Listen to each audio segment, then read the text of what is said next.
Hello बच्चों, मैं अग्रवाल रुचि आप सभी का स्वागत करती हूँ। तो बच्चों, हम पढ़ रहे थे हमारा 4th चैप्टर जिसका कि नाम है आय व्यय रोजगार का सिद्धांत, जिसके लास्ट वीडियो में हमने गुणक क्रियाविधि के बारे में डिटेल से जाना था।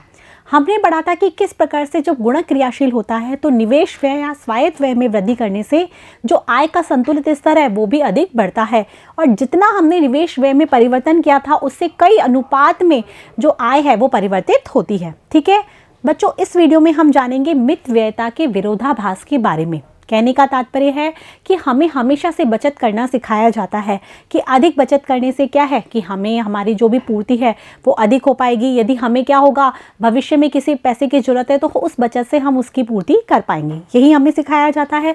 लेकिन क्या होता है, अर्थव्यवस्था में यदि सभी लोग बचत करने हो लग जाते हैं तो इससे अर्थव्यवस्था का जो संपूर्ण बचत स्तर है या तो वो वही बना रहता है या फिर वो उससे कम हो जाता है, और इसका आय व रोजगार के स्तर पर विपरीत प्रभाव पड़ता है।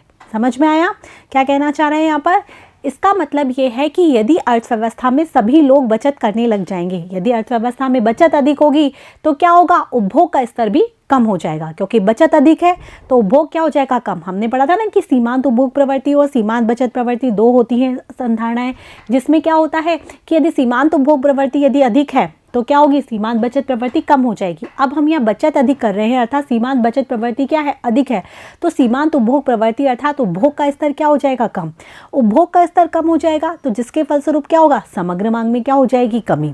समग्र मांग में यदि कमी हो जाती है, यदि बचत का स्तर बढ़ गया, C+I हमने जैसे देखा था, उपभोग का स्तर कम हो गया, उपभोग का स्तर कम हो गया, समग्र मांग में कमी हो गई। तो समग्र मांग में कमी किससे, जो समग्र पूर्ति है उसके यदि हम मिलान से देखेंगे तो जो संतुलित आय का स्तर है वो क्या हो जाएगा, कम हो जाएगा। अर्थात गुणक यहाँ पर विपरीत दिशा में क्रियाशील होगा। समग्र मांग में कमी से जो संतुलित आय है वो क्या हो जाएगी, कम हो जाएगी। आय कम हो जाएगी तो लोगों का जो व्यय है वो भी क्या हो जाएगा, कम हो जाएगा, जिससे अर्थव्यवस्था में उत्पादन का स्तर भी क्या हो जाएगा, कम हो जाएगा। कहने का तात्पर्य है अधिक बचत से अर्थव्यवस्था में मंदी की स्थिति आ सकती है, उत्पादन कम हो सकता है, रोजगार का स्तर कम हो सकता है और आय का स्तर भी क्या हो सकता है, कम हो सकता है। और जो संपूर्ण बचत है उस पर भी या तो वो कम हो जाएगी या फिर उस पर क्या होगा, कुछ भी प्रभाव नहीं पड़ेगा। तो यहाँ पर हम मितव्ययिता का विरोधाभास देखेंगे। ठीक है बच्चों, तो यहाँ हम देखते हैं कि यदि अर्थव्यवस्था के सभी लोग अपनी आय से बचत के अनुपात को बढ़ा दें, अपनी आय में बचत के अनुपात को बढ़ा देते हैं, अर्थात यदि अर्थव्यवस्था की बचत की सीमांत प्रवृत्ति MPS क्या होती है, बढ़ जाती है। MPS बढ़ जाती है, इसका मतलब MPC क्या हो जाएगी, कम हो जाएगी, क्योंकि MPS और MPC दोनों का टोटल क्या होता है, एक होता है ना। ठीक है बच्चों, तो अर्थव्यवस्था में बचत के कुल मूल्य में वृद्धि नहीं होगी, अर्थात इससे या तो बचत में कमी आएगी या वह अपरिवर्तित रहेगी। कहने का तात्पर्य यदि हमने बचत की सीमांत प्रवृत्ति बढ़ा दी तो इससे क्या होगा, अर्थव्यवस्था की कुल बचत या तो वही रहेगी या फिर उसमें कोई भी परिवर्तन नहीं आएगा। हम ये कहें कि अर्थव्यवस्था की कुल बचत भी वृद्धि हो जाएगी तो ऐसा संभव नहीं है। हम इसको आगे समझेंगे अच्छे से कि इस परिणाम को मितव्ययी का विरोधाभास कहते हैं, जो ये बतलाता है कि जब लोग अधिक मितव्ययी हो जाते हैं तो वे कमोवेश पूर्वहित बचत करते हैं। मितव्ययिता का विरोधाभास यही बताता है कि अर्थव्यवस्था में यदि बचत अधिक की जाती है तो जो कुल बचत है वो या तो क्या होती है, कम हो जाएगी या फिर वही बनी रहेगी। आ रहा है बच्चों समझ में? तो यही क्या है मितव्ययिता का विरोधाभास। यदि हम ये कहें कि अर्थव्यवस्था में यदि किसी व्यक्ति ने मतलब सभी लोग मिलकर क्या कर रहे हैं, बचत बढ़ा रहे हैं, तो अर्थव्यवस्था में कुल बचत बढ़नी चाहिए, होना तो यही चाहिए। लेकिन यहाँ यही विरोधाभास है कि बचत की में या तो कमी आ जाएगी या बचत वही बनी रहेगी। यही मितव्ययिता का विरोधाभास कहलाता है। ठीक है बच्चों, समझ में आया? जैसे कि यह उदाहरण दे रहा क्या है, y का प्रारंभिक संतुलन 250 है। जैसा कि हमने पिछले वीडियो में उदाहरण में भी देखा था कि जो c बराबर क्या है हमारा 40 + 0.8y, ठीक है, जिससे हमारी जो y है, आय है, वो हमारी होती है प्रारंभिक संतुलन पर कितनी होती है, 250 होती है, जिसमें कि हमने i जो है उसको हमने क्या माना था, 10 माना था। ठीक है, लोगों के व्यय के स्वरूप में बहिर्जात अथवा स्वायत्त शिफ्ट होता है। 250 y का प्रारंभिक संतुलन है, लोगों का जो व्यय है उसमें क्या होता है, परिवर्तन भी होता है। अकस्मात वे क्या करते हैं, अधिक मितव्ययी बन जाते हैं। लोग क्या करते हैं, उपभोग के स्तर को यहाँ पर कम कर देते हैं, अर्थात जो हमें 0.8y जो हमारी उपभोग की सीमांत प्रवृत्ति है वो क्या हो जाती है, कम हो जाती है, क्योंकि लोग क्या करते हैं, बचत के स्तर को बढ़ा देते हैं। ऐसा क्यों करते हैं? या तो ऐसा किसी बड़े युद्ध अथवा किसी अन्य आसन्न खतरे के संबंध में कई सूचना के कारण हो सकता है। भाई अर्थव्यवस्था में बचत की सीमांत प्रवृत्ति इसलिए बढ़ सकती है क्योंकि उनको ये लग रहा है लोगों को क्या या तो युद्ध आएगा या फिर कोई और खतरा आने वाला है, जिसके फलस्वरूप वो क्या करते हैं, वर्तमान में बचत करने लग जाते हैं ताकि उस बचत को वो भविष्य में काम में ले सके। इसीलिए बचत की सीमांत प्रवृत्ति बढ़ जाती है अकस्मात। ठीक है, इसके फलस्वरूप लोग अपने खर्च में अधिक परिनिरीक्षण और अनुदारिता बरतने लगते हैं, अर्थात जो लोग हैं अपने खर्चों पे कमी करने लगते हैं, जिससे सीमांत बचत प्रवृत्ति तो बढ़ती है और उपभोग की जो सीमांत प्रवृत्ति है वो कम होने लगती है। जैसा यहाँ पर लिखा है कि अतः अर्थव्यवस्था की सीमांत बचत प्रवृत्ति एमपीएस में तो वृद्धि होती है और विकल्पतः सीमांत उपभोग प्रवृत्ति एमपीसी 0.8 से घटकर 0.5 रह जाती है। जैसा कि हमने देखा था कि जो हमारा प्रारंभिक जो उपभोग फलन था उसके हिसाब से क्या थी, 40 प्लस 0.8y, ये हमारी उपभोग की सीमांत प्रवृत्ति थी।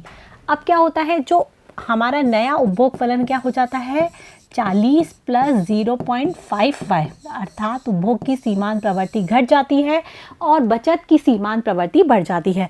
बचत की सीमांत प्रवृत्ति पहले 0.2 थी, अब यहाँ पर कितनी हो जाती है, 0.5, और ये जो उपभोग की सीमांत प्रवृत्ति 0.8 से 0.5 हो जाती है। अर्थात हम ये देखते हैं कि 0.8 माइनस 0.5 y, ये कह सकते हैं 0.3, और आय का संतुलित स्तर हमारा कितना था पहले, 250। ठीक है, अर्थात यहाँ पर 75 रुपये आय में क्या हो जाती है, कमी हो जाती है। इसको हम यहाँ पर भी देख सकते हैं कि प्रारंभिक जो आय स्तर है वो एडी Y1 भी जिसे कहा गया है 250 पर था हमारा प्रारंभिक आय1, वहाँ सीमांत उपभोग प्रवृत्ति में आकस्मिक ह्रास समस्त उपभोग व्यय में ह्रास का द्योतक होता है। यदि सीमांत उपभोग प्रवृत्ति में क्या हो रही है, कमी, तो इसका मतलब उपभोग व्यय में भी क्या हो रही है, कमी। जैसा कि यहाँ पर दर्शाया हुआ है, ये हमने A1 को यहाँ पर स्थिर कर दिया, CY 0.8 माइनस 0.5, अर्थात 0.3 की यहाँ पर कमी हो गई उपभोग की सीमांत प्रवृत्ति। और यदि हम प्रारंभिक y के जो 250 संतुलित स्तर दिखाया था उस स्तर पर देखते हैं तो 75 के परिमाण के बराबर यहाँ पर क्या हो रही है, कमी हो रही है संतुलित आय में। ठीक है, यहाँ जो उपभोग है, समग्र मांग है या हम उपभोग का स्तर कह सकते हैं, उसमें 75 के परिमाण के बराबर कम है। इसे उपभोग व्यय में स्वायत्त कटौती कहा जा सकता है। कहने का तात्पर्य है कि जो ये 75 का जो ह्रास हो रहा है वो ह्रास हो रहा है उपभोग व्यय में। जहाँ पहले उपभोग व्यय अधिक हो रहा था, सीमांत उपभोग प्रवृत्ति के कम होने से उपभोग व्यय में 75 रुपये का ह्रास हो जाता है। आगे बच्चों समझ में, यह कटौती उस सीमा तक होती है जिस सीमांत उपभोग प्रवृत्ति में किसी बाह्य कारण से परिवर्तन हो रहा हो और यह मॉडल के परिवर्तनों में परिवर्तन के फलस्वरूप नहीं होता है। ये इसी वजह से हो रही है क्योंकि उपभोग की सीमांत प्रवृत्ति में परिवर्तन हो रहा है। मॉडल जो है उसके में परिवर्तन के फलस्वरूप नहीं हो रहा है, बल्कि किस लिए हो रहा है, क्योंकि उपभोग की सीमांत प्रवृत्ति क्या हो गई है, अब कम हो गई है। इसके फलस्वरूप उपभोग में 75 रुपये की कमी आ रही है। ठीक है, अब इसका क्या प्रभाव पड़ता है, लेकिन जब समस्त मांग में 75 रुपये का ह्रास होता है तो निर्गत Y1 250 में गिरावट आती है। जो यहाँ पर हमारे समग्र मांग में कितनी हो रही है, 75 रुपये की कमी आ रही है क्योंकि उपभोग व्यय कम हो रहा है। 75 रुपये में यहाँ पर कमी आ रही है, तो जो 250 रुपये का जो प्रारंभिक संतुलन हमारे आय का स्तर था उसमें भी क्या आएगी, कमी आएगी ना, क्योंकि समग्र मांग है उस पर ही जो निर्गत का स्तर है वो क्या होता है, डिपेंड करता है, आय का स्तर उसी पर निर्भर करता है। ठीक है, और अर्थव्यवस्था में इससे 75 के बराबर तक अधिपूर्ति उत्पन्न होती है। देखो, समस्त मांग में क्या हो गई, 75 रुपये की कमी आ गई। मांग में यदि कमी आ गई तो जो उत्पादन है वो उसके हिसाब से क्या रहेगा, अधिक रहेगा। जो पहले जो उत्पादन हो रहा था वो अधिक रहेगा क्योंकि मांग में क्या आ गई है, कमी आ गई है। अब उत्पादन स्तर अधिक होगा, मांग में कमी आ गई है, तो अर्थव्यवस्था में किसकी स्थिति उत्पन्न हो जाएगी, अधिपूर्ति की, क्योंकि जो उत्पादित माल है वो मांग के हिसाब से बिक नहीं पा रहा है, इसलिए अर्थव्यवस्था में अधिपूर्ति की स्थिति उत्पन्न हो जाएगी। गोदामों में क्या रहेगा, माल भरा पड़ा रहता है और उत्पादक बाजार में संतुलन की पुनर्स्थापना के लिए अगले चक्र में 75 की कमी करने का निर्णय लेता है। अब उसके पास पहले से यदि माल बना हुआ है, किसके पास, उत्पादनकर्ता के पास, क्योंकि मांग में कमी की वजह से उसका माल बिक नहीं पा रहा है, गोदामों में भरा पड़ा है, क्योंकि 75 रुपये की क्या हुई है, उपभोग व्यय में कमी आई है, जिसके फलस्वरूप मांग में भी क्या आई है, 75 की कमी आई है। तो जिसके फलस्वरूप उसके पास जो माल जो भरा पड़ा हुआ है वो बिक नहीं पा रहा है, तो वो क्या करेगा, जो अगले चक्र में उत्पादन में क्या कर देगा, कमी। ऐसा तो है नहीं कि उसके उत्पादन बना हुआ है और फिर और उसके ऊपर उत्पादन करता चला जाएगा, तो इससे वो उत्पादन में क्या कर देगा, कमी। उत्पादन में यदि वो कमी कर देगा तो कम उत्पादन के साधनों को लगाएगा, कम उत्पादन के साधनों को लगाएगा तो आय में क्या होगी, उत्पादन के साधनों की आय में भी क्या होगी, कमी होगी। उनकी आय में कमी होगी तो फिर मांग में क्या होगी, कमी होगी। अब यहाँ पर गुणक क्या होगा, विपरीत दिशा में कार्य करता चला जाएगा। आ रहा है बच्चों समझ में? यहाँ पर यही है कि जैसे जैसे क्या होगा, उनकी आय में ह्रास होता रहेगा तो लोग आनुपातिक रूप से उपभोग में कटौती करते रहेंगे। हमने यहाँ उपभोग व्यय में पहले प्रारंभिक स्तर में जो सीमांत उपभोग प्रवृत्ति है उसमें हमने कमी की तो उसका प्रभाव आगे भी बढ़ता चला जाएगा। फिर आगे भी क्या होगा, आय उनकी कम होगी तो वो क्या करेंगे, उपभोग में कटौती करेंगे। ठीक है, किंतु इस बार सीमांत उपभोग प्रवृत्ति के नए मूल्य के अनुसार जो कि 0.5 है, कटौती होती है। अब 0.8 के अनुसार कटौती नहीं होगी, 0.5 के अनुसार ही कटौती होगी, क्योंकि अब उपभोग की सीमांत प्रवृत्ति क्या है, 0.5 है। आ रहा है बच्चों समझ में? उपभोग व्यय और समस्त मांग में इस प्रकार 0.5 को हम 75 से मल्टीप्लाई करेंगे तो इसकी कमी होती है। हमने अभी क्या किया था, 0.8 में से 0.5 माइनस किया था, 0.3 किया था और उसके अनुसार क्या हो रही थी, उपभोग व्यय में कमी हो रही थी। लेकिन अब क्या होगी, जो नेक्स्ट जो स्तर है उसमें 0.5 जो उपभोग की सीमांत प्रवृत्ति है उसके हिसाब से ही क्या होगी, उपभोग में कमी होगी। तो 0.5 को हम क्या करेंगे, जो हमारी जो आय है जो 75 है, जो उसकी कमी हुई है उसके हिसाब से यहाँ पर कमी होती चली जाएगी, जिससे बाजार में पुनः क्या होगी, अधिपूर्ति का सृजन होगा। वापस से बाजार में अधिपूर्ति होगी, वापस से क्या होगा, लोगों का उत्पादन जो है वो बिक नहीं पाएगा, गोदामों में माल भरा पड़ा रहेगा तो फिर वे उत्पादन कम करने का निर्णय लेंगे, फिर कम उत्पादन के साधन लगाएंगे, जिससे उत्पादन के साधनों को फिर कम आय प्राप्त होगी, वो कम व्यय करेंगे अर्थात उपभोग व्यय उनका फिर कम होगा। तो इस तरीके से ये चक्र चलता रहता है। अतः अगले दौर में फिर क्या होगा, उत्पादक पुनः निर्गत में 0.5 की में ब्रैकेट में 75 की क्या करेगा, कटौती करेगा। 0.5 उपभोग की सीमांत प्रवृत्ति और 75 जो कि आय जो उपभोग व्यय क्या हो रहा है, कम है, तो उसी की यहाँ पर कटौती होगी। ठीक है, लोगों की आय इसी के अनुसार घटती है और उपभोग व्यय और समस्त मांग में पुनः 0.5 75 का ह्रास होता है और यह प्रक्रिया निरंतर जारी रहती है। अब 0.5 स्क्वायर फिर अब वो दूसरे जब तीसरे दौर में पहुंचेगा तो अब वो क्या करेगा, जो अपनी मांग है उसमें 0.5 स्क्वायर 75 का यहाँ पर ह्रास होगा। हमने बताया था ना कि गुणक में कि हर एक दौर में क्या होगा, जो उपभोग और समस्त मांग है वो क्या होती चली जाएगी, वृद्धि होती चली जाएगी। वहाँ हमने वृद्धि का देखा था, यहाँ पर क्या होती चली जाएगी, कमी होती चली जाएगी। ये चक्र निरंतर चलता रहेगा। तो फिर हमारे सामने क्या आ जाएगा, पहले हमने क्या किया, 75 रुपये उपभोग व्यय में कमी की, उसके फलस्वरूप क्या हुआ, 0.5 75 जो नेक्स्ट दौर में इतनी कमी हुई, तो इसके बाद 0.5 स्क्वायर 75 में कमी हुई। तो इसको यदि हम जोड़ते हैं तो निर्गत में कुल कटौती कितनी होगी, जैसा कि हमने पहले देखा था 75 और इसमें से हमने 1 माइनस 0.5 कर दिया, तो यहाँ पर हमने देखा कि 150 रुपये जो हमारी आय है उसमें यहाँ पर कटौती हो जाती है। अर्थात जहाँ पहले हमारी आय का स्तर कितना था, 250 था, कितना था, 250। अब यदि हमने 0.8 से 0.5 कर दी हमारी उपभोग की सीमांत प्रवृत्ति, कहने का तात्पर्य यदि हमने 75 रुपये की उपभोग व्यय में क्या कर दी है, कटौती कर दी है प्रारंभिक में, तो इससे हमारी जो आने वाली जो आय है वो कितनी कम हो जाएगी, 150 रुपये कम होकर कितनी रह जाएगी, 100। ये हमारी प्रारंभिक आय है, ये हमारी बाद में जो आय है ये संतुलित आय उपभोग व्यय में कटौती करने के बाद वो 150 कम आ जाएगी। यहाँ हम कटौती देख रहे हैं कितने की हुई है, 150 की हुई है। आ रहे बच्चों समझ में किस तरीके से हमने देखी है, 1 में से 1 0.5 जो कि हमने उपभोग की सीमांत प्रवृत्ति है उसको माइनस कर दिया है, 75 जो कि हमारी कुल कमी थी। ठीक है बच्चों, यहाँ पर हम देखते हैं कि लेकिन इसका अर्थ है कि अर्थव्यवस्था में नया संतुलन निर्गत केवल y2 कितना है, 100 है। नया जो y2 यहाँ पर निकाला है इसने, पहला जो है उसको y माना है, दूसरे को इसने y2 कर दिया, तो कितना है नया जो हमारा निर्गत है वो कितना है, हमारा 100 आया है। पहले जहाँ 250 था अब कितना हो गया है, 100 हो गया है। 150 की क्या हो गई है, उसमें कटौती हो गई है। अब हम यहाँ पर S2 मतलब हम जो नई जो सेविंग्स है वो देखते हैं कि वो कितनी है। फिर हम यहाँ पर पुरानी जो सेविंग्स है वो भी देखेंगे। फिर हम देखेंगे कि इतना जो हमने बचत की है, मतलब उपभोग की सीमांत प्रवृत्ति को कम किया है, बचत की सीमांत प्रवृत्ति को बढ़ाया है, तो क्या अर्थव्यवस्था में बचत का स्तर परिवर्तन हुआ है, तो वो हम यहाँ पर देखेंगे। तो S2 जो नई के हिसाब से हम देखते हैं, तो हम S2 कैसे ज्ञात करेंगे, S जो ज्ञात करने के लिए हम क्या करेंगे, जो आय है उसमें से हमने जो उपभोग की प्रवृत्ति है उसको माइनस करेंगे, उपभोग जो है उसको माइनस करेंगे। हमने यही पढ़ा था ना कि y बराबर क्या होता है, c प्लस एस।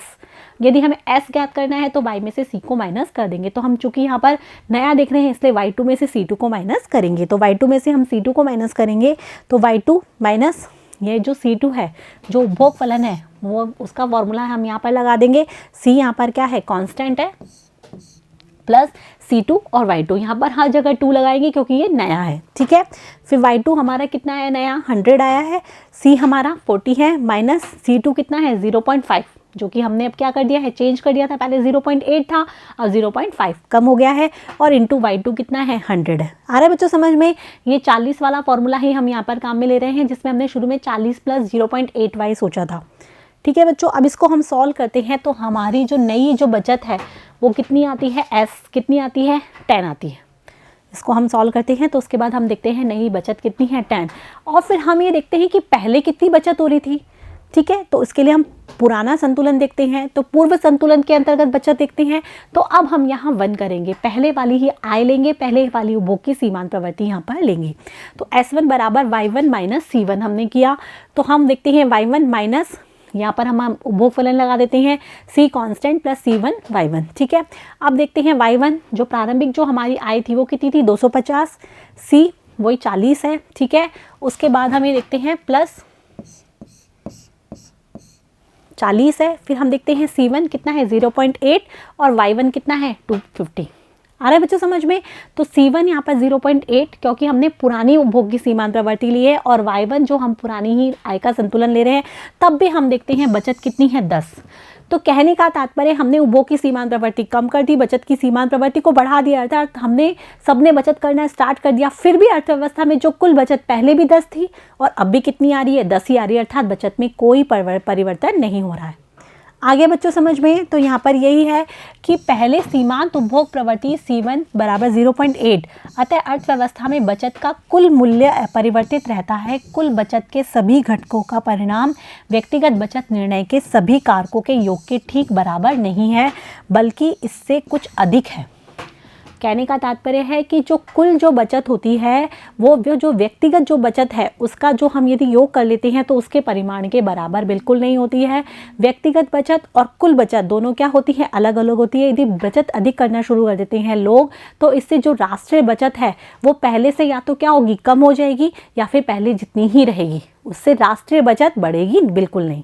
और वो क्यों नहीं बढ़ेगी, उसका कारण हम यहाँ पर जान चुके हैं कि किस तरीके से उपभोग की सीमांत प्रवृत्ति कम होगी, जिसके फल से समग्र मांग में कमी होगी, तो लोगों का आय का स्तर क्या हो जाएगा, कम हो जाएगा। आय का स्तर कम हो जाएगा तो लोगों की बचत भी क्या होगी, कम ही रहेगी।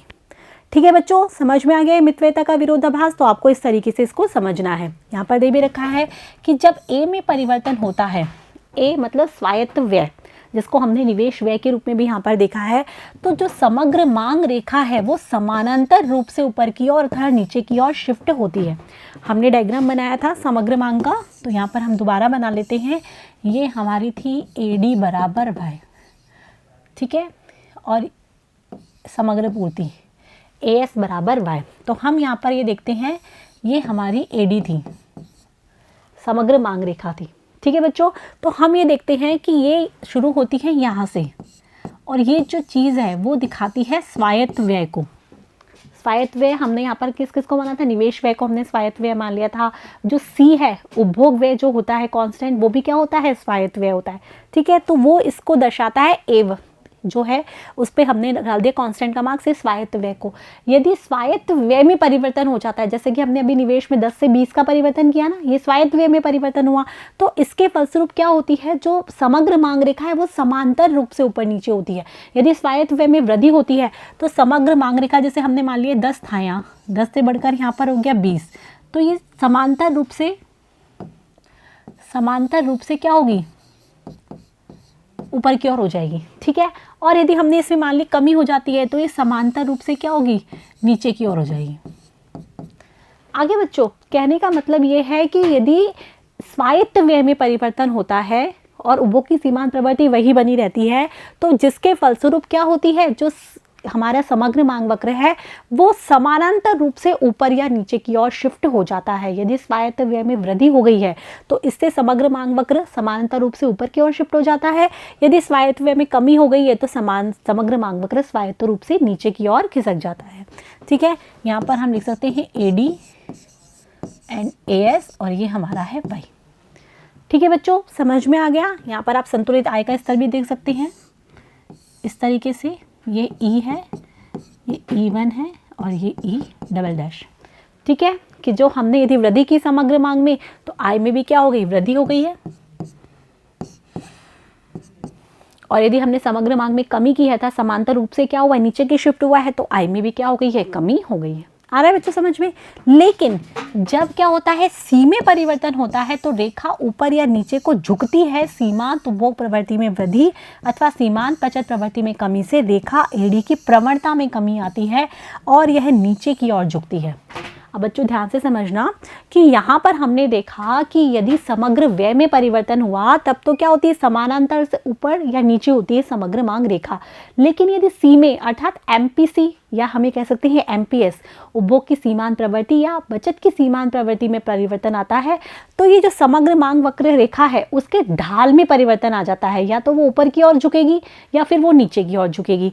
यदि हमने मान लिया कि सीमांत उपभोग प्रवृत्ति, जैसा कि अभी हमने देखा उदाहरण में 0.8 से कम होकर 0.5 हो गई है और सीमांत बचत प्रवृत्ति क्या हो गई है, बढ़ गई है, तो इससे क्या हो गई, जो सीमांत उपभोग प्रवृत्ति कम हो गई है अर्थात उपभोग फलन भी क्या हो जाएगा, कम हो जाएगा। उपभोग जो हमारा समग्र मांग भी क्या हो जाएगी, कम। तो इसका जो ढाल है समग्र मांग वक्रेखा का ढाल, वो नीचे की ओर झुक जाएगा। देखो इसको हम डायग्राम की सहायता से ही समझेंगे।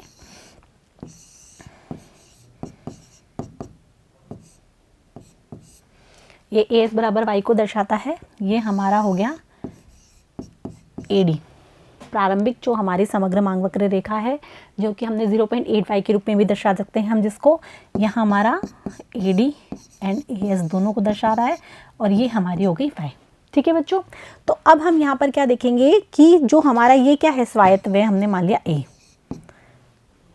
अब यहाँ स्वायत्त व्यय में कोई परिवर्तन नहीं हो रहा, स्वायत्त व्यय वही के वही है। किसमें परिवर्तन हो रहा है, उपभोग की सीमांत प्रवृत्ति में। उपभोग की सीमांत प्रवृत्ति कम हो रही है और जो बचत की सीमांत प्रवृत्ति है वो बढ़ रही है। उपभोग की सीमांत प्रवृत्ति कम हो रही है, इसका मतलब हम ये कह सकते हैं कि जो सी प्लस आई जो हमारा ये समग्र मांग है वो क्या हो रही है, कम हो रही है। क्योंकि उपभोग की सीमांत प्रवृत्ति कम हो गई तो उपभोग भी क्या हो जाएगा, कम हो जाएगा, जैसा कि अभी हमने उदाहरण में देखा। तो ये जो हमारी समग्र मांग वक्र रेखा है वो इस तरीके से नीचे की ओर झुक जाएगी, एडी डैश हो जाएगी। एडी थी जो एडी से घटकर एडी डैश हो जाएगी, क्योंकि जो सी है हमारा उपभोग है वो भी क्या हो जाएगा, यहाँ पर कम हो रहा है। तो हम यहाँ क्या देख रहे हैं कि स्वायत्त व्यय वहीं से शुरू हो रहा है, ये जो बिंदु है वो वही है, क्योंकि हमने स्वायत्त व्यय में कोई परिवर्तन नहीं किया है। केवल किसमें परिवर्तन हुआ है, उपभोग की सीमांत प्रवृत्ति कम हुई है, बचत की सीमांत प्रवृत्ति बढ़ी है, अर्थात उपभोग का स्तर क्या हुआ है, कम हुआ है। उपभोग का स्तर कम हुआ है, इसका मतलब समग्र मांग भी क्या हुई है, कम हुई है। तो ये जो एमपीसी है उसमें परिवर्तन होने से समग्र मांग का जो ढाल है वो परिवर्तित होता है, इसीलिए समग्र मांग वक्र नीचे की ओर झुक जाता है। यदि इसका उल्टा हुआ होता, एमपीसी में क्या होती, वृद्धि होती, तो एमपीसी में वृद्धि से क्या होता, समग्र मांग बढ़ जाती, अर्थात उपभोग का स्तर बढ़ता तो समग्र मांग भी बढ़ जाती। तो इससे क्या होता, जो ये जो हमारा समग्र मांग वक्र है वो ऊपर की ओर झुक जाता। ठीक है बच्चों, समझ में आया।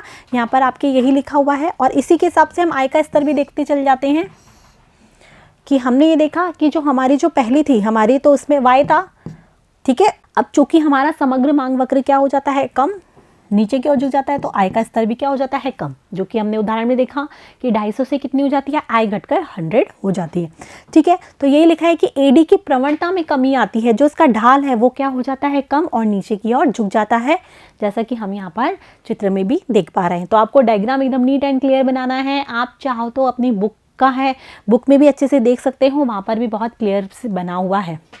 ठीक है बच्चों, इसके बाद है पैरामीटर के प्रारंभिक मूल्य। जो हमारा ए है स्वायत्त व्यय वो 50 है और सी कितना है, 0.8 पर निर्गत का संतुलन मूल्य और समस्त। हम क्या देखते हैं क्या होगी, यहाँ पर इस तरीके से निकालेंगे। प्रारंभिक मूल्य जो है 50 हमारा स्वायत्त व्यय है, जो कि 40 तो हमारा क्या था, उपभोग व्यय, और निवेश व्यय कितना था, 10। तो 50 तो हमारा स्वायत्त व्यय हो गया। 1 माइनस 0.8 हमने क्या कर दी है, हमारी उपभोग की सीमांत प्रवृत्ति माइनस कर दी, तो 250 हमारा क्या आता है, यहाँ पर जो हमारा निर्गत का जो संतुलन स्तर है वो हमारा यहाँ 250 आता है। ठीक है, 50 जो हमने यहाँ पर क्या निकाला है, स्वायत्त व्यय, जो 40 हमारा उपभोग व्यय है और आई जो है हमारा निवेश व्यय। ठीक है, पैरामीटर के परिवर्तित मूल्य C बराबर 0.5 के अंतर्गत निर्गत और समस्त मांग का नया संतुलन मूल्य क्या होगा। हमने यहाँ प्रारंभिक संतुलन मूल्य पैरामीटर जो हम बता रहे हैं ना कि स्वायत्त व्यय है उसके आधार पर, और जो हमारी उपभोग की जो सीमांत प्रवृत्ति है उसके आधार पर निकाला है। अब हम यहाँ पर उपभोग की सीमांत प्रवृत्ति को चेंज कर देते हैं और वो कितनी हो जाती है 0.5। तो हम अब ये देखते हैं कि जो y2 आएगी हमारी, y1 हमारी 250 आ गई है, तो हम यहाँ पर 50 और 1 माइनस 0.5 कर देते हैं। तो अब कितना आता है हमारा नया प्रारंभिक संतुलन 100 आता है। कहने का मतलब है कि उपभोग की सीमांत प्रवृत्ति को कम करने से अर्थात बचत की सीमांत प्रवृत्ति को बढ़ाने से जो आय का संतुलित स्तर क्या हो जाता है, कम हो जाता है। यहाँ पर हमने 0.8 से 0.5 कर दी है, तो आय का संतुलन स्तर 250 से कम होकर कितना हो गया, 100 हो गया है। और ये कैसे हुआ है वो हमने अच्छे से यहाँ पर समझ लिया है।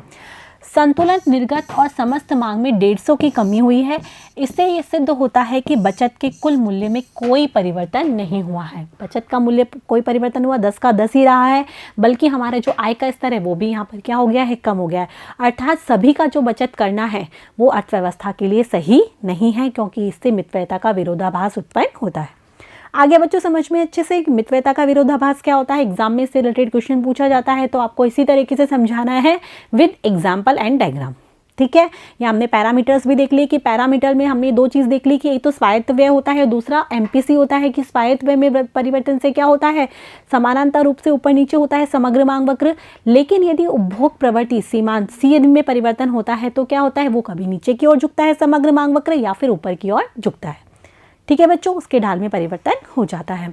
इसके बाद है कुछ अन्य संकल्पनाएं। ये जो हमने संकल्पनाएं सारी जो इस लेसन में पढ़ ली, इसके अलावा भी कुछ संकल्पनाएं हैं। जैसे हमने अभी आय का और उत्पादन की बात की कि जो आय और जो उत्पादन है उस दशा में क्या होता है, रोजगार का स्तर क्या होता है, उसके बारे में हम कुछ अन्य संकल्पनाओं में देखेंगे।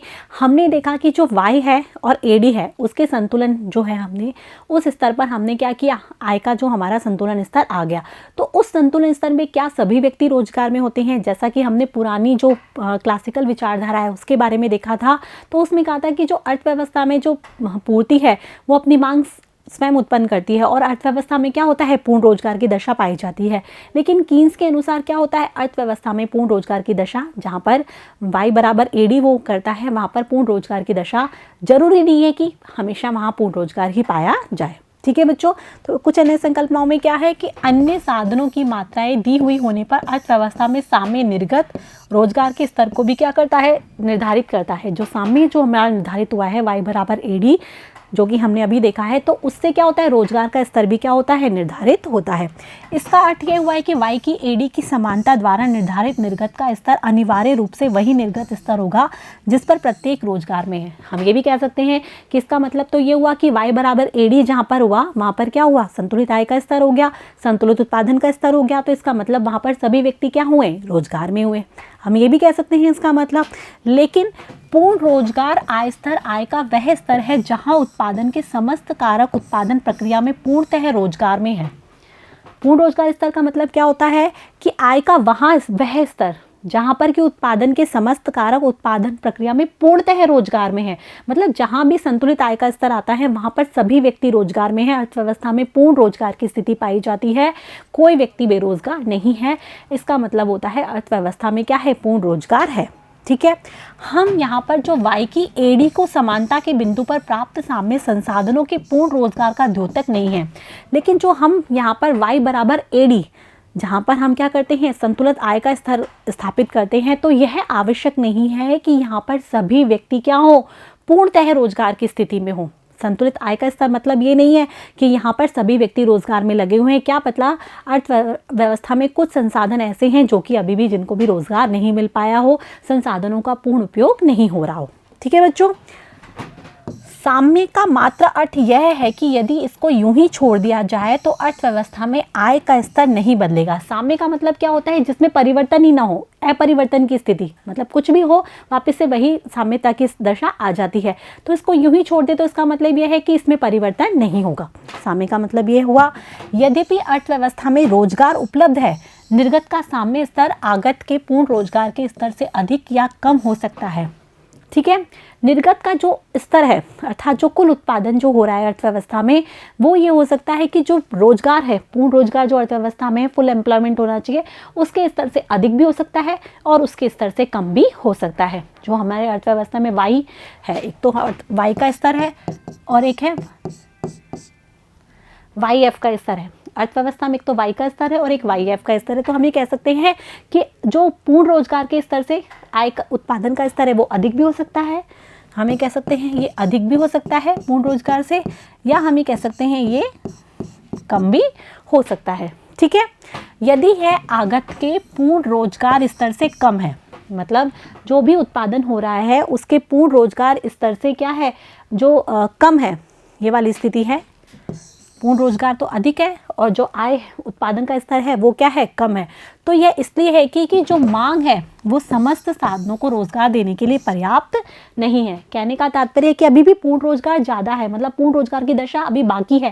कहने का तात्पर्य है कि अभी भी अर्थव्यवस्था में कुछ संसाधनों को क्या किया जा सकता है, काम में लिया जा सकता है, तो समस्त साधनों को रोजगार देने के लिए पर्याप्त नहीं है। मतलब अभी भी जो मांग है वो सभी साधनों को रोजगार नहीं दे पा रही है, इसलिए अर्थव्यवस्था में पूर्ण रोजगार से पहले ही क्या हो गया है, उत्पादन का स्तर अर्थात संतुलित आय का निर्धारण हो गया है, अर्थात अर्थव्यवस्था में समस्त मांग की क्या है, कमी है। यह स्थिति किसको दर्शाएगी, न्यून मांग की स्थिति को दर्शाएगी। अर्थात यदि हम समस्त मांग को बढ़ा देंगे तो इससे क्या होगा, हमारा उत्पादन का स्तर बढ़कर पूर्ण रोजगार की स्थिति पर आ सकता है, मतलब अर्थव्यवस्था में सभी संसाधनों का पूर्ण उपयोग हो सकता है। ये स्थिति किसको दर्शाएगी, न्यून मांग की स्थिति। तो ये हो गया न्यून मांग की स्थिति,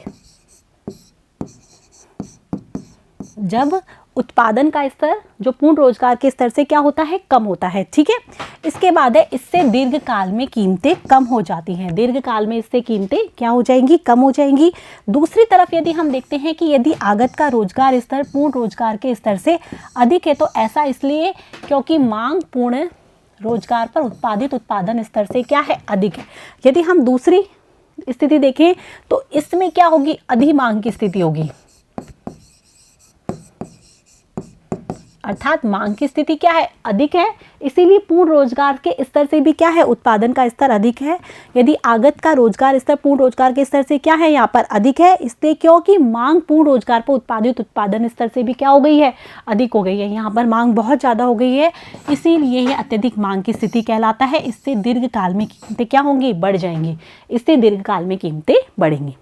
ठीक है बच्चों, समझ में आ गया। तो ये थी कुछ अन्य संकल्पनाएं। तो इस वीडियो में हमने क्या पढ़ा, मितव्ययता के विरोधाभास के बारे में, कि अर्थव्यवस्था में यदि सभी व्यक्ति बचत करते हैं तो वो अर्थव्यवस्था के लिए ठीक नहीं है, क्योंकि इससे अर्थव्यवस्था के कुल बचत में वृद्धि नहीं होती है, बल्कि कुल बचत में या तो कमी होगी या कुल बचतें अपरिवर्तित होगी, बल्कि इससे आय में भी क्या हो जाएगी, कमी हो जाएगी। ठीक है बच्चों, इसके बाद हमने कुछ अन्य संकल्पनाओं के बारे में भी जाना कि पूर्ण रोजगार का स्तर, इसका मतलब ये नहीं है कि जो संतुलित आय और उत्पादन का स्तर जो हुआ है वही पूर्ण रोजगार का स्तर है, वो उससे कम भी हो सकता है और उससे अधिक भी हो सकता है। इसी के साथ आपका ये 4th चैप्टर आय व रोजगार का सिद्धांत समाप्त होता है।